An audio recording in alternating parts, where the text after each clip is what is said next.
माझ्या वडिलांचे स्वप्न होते की मी अभियांत्रिकीची पदवी प्राप्त करून अमेरिकेतील बहुराष्ट्रीय कंपनीत नोकरीला लागावे.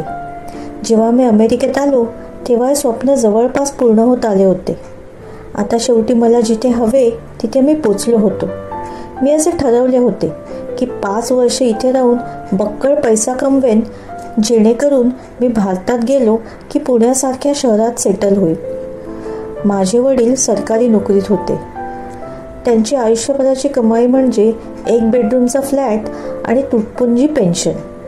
पण मला त्यांच्यापेक्षा जास्त कमवायचे होते. घरची, आईबाबांची खूप आठवण यायची. एकटं वाटू लागायचं. स्वस्तातला एक फोन कार्ड वापरून मी आठवड्यातून 2-3 वेळा त्यांना कॉल करत होतो. दिवस वाऱ्यासारखे उडत होते. 2 वर्ष पिझ्झा बर्गर खाण्यात गेली. अजून 2 वर्ष परकीय चलनाचे दर पाहण्यात गेले. रुपयाची घसरण झाली की मला जाम आनंद व्हायचा. लग्नासाठी रोज नवनवीन स्थळं येत होती. शेवटी ते करण्याचा मी निर्णय घेतला. आईवडिलांना सांगितले की मला फक्त 10 दिवसांची सुट्टी मिळणार आहे. त्या 10 दिवसातच सर्व काही झालं पाहिजे. स्वस्तातले तिकीट पाहून मी 10 दिवसांची सुट्टी घेतली. मी खुश होतो. आईबाबांना भेटणार होतो. नातेवाईक व मित्रांसाठी खूप साऱ्या भेटवस्तू घ्यायच्या होत्या, पण त्याही राहून गेल्या. घरी पोचल्यावर आलेल्या सर्व स्थळांचे फोटो मी पाहिले. वेळ कमी असल्याने त्यातीलच एका मुलीची निवड केली. मुलीचे वडील समजूतदार होते व 2 दिवसात आमचे लग्न लागले. खूप सारे मित्र येतील असं वाटत असताना फक्त बोटावर मोजता येतील असे मित्र लग्नाला आलेले. लग्नानंतर आईबाबांना काही पैसे हातावर टेकवले. आम्हाला तुझे पैसे नको रे पोरा, पण वरचे वर भेटायला येत जा, असं सांगताना बाबांचा आवाज खोल गेला होता. ते आता थकले होते. चेहऱ्यावरच्या सुरकुत्या, पिकलेल्या भुवया त्याची जाणीव करून देत होत्या. शेजाऱ्यांना त्यांची काळजी घेण्याची विनंती केली आणि आम्ही अमेरिकेला पोचलो. पहिली 2 वर्ष बायकोला हा देश खूप आवडला. वेगवेगळे स्टेट्स आणि नॅशनल पार्क पाहून तिला जाम भारी वाटत होतं. बचत कमी होऊ लागली, पण ती खुश होती. हळूहळू तिला एकाकी वाटू लागलं. कधीतरी ती आठवड्यातून 2दा किंवा 3दा भारतात फोन करू लागली. 2 वर्षांनी आम्हाला मुलं झाली. एक मुलगा आणि एक मुलगी. जेव्हा जेव्हा मी आईबाबांना कॉल करायचो तेव्हा ते नातवंडांना घेऊन भारतात येण्याची विनवणी करायची. त्यांना नातवंडांना पाहायचे होते. दरवर्षी मी सहकुटुंब भारतात यायचं ठरवायचो, पण पैशाचं गणित काही जुळायचं नाही. नेहमी जाण्याचा बेत रद्द करावा लागे. वर्षांमागून वर्ष सरत होती. भारतात येऊन राहायचे स्वप्न लांबत चालले होते. एक दिवस अचानक ऑफिसमध्ये असताना भारतातून कॉल आला. मोहन, बाबा सकाळीच गेले रे.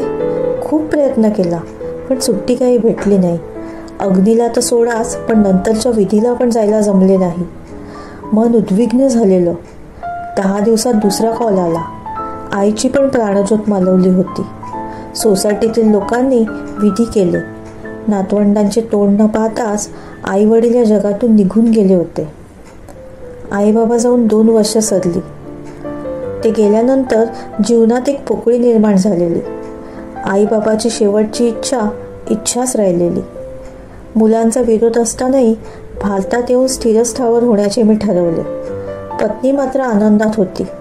राहण्यासाठी घर शोधत होतो, पण आता पैसे कमी पडत होते. नवीन घरही घेता आले नाही. मी परत अमेरिकेत आलो. मुले भारतात राहायला तयार नसल्याने त्यांना पण घेऊन आलो. अशीच थोडी वर्ष गेली. मुले मोठी झाली. मुलींनी अमेरिकन मुलासोबत लग्न केलं. मुलगाही आनंदात अमेरिकेत राहतो. मी ठरवले होते, आता पुरे झाले. गाशा गुंडाळून भारतात आलो.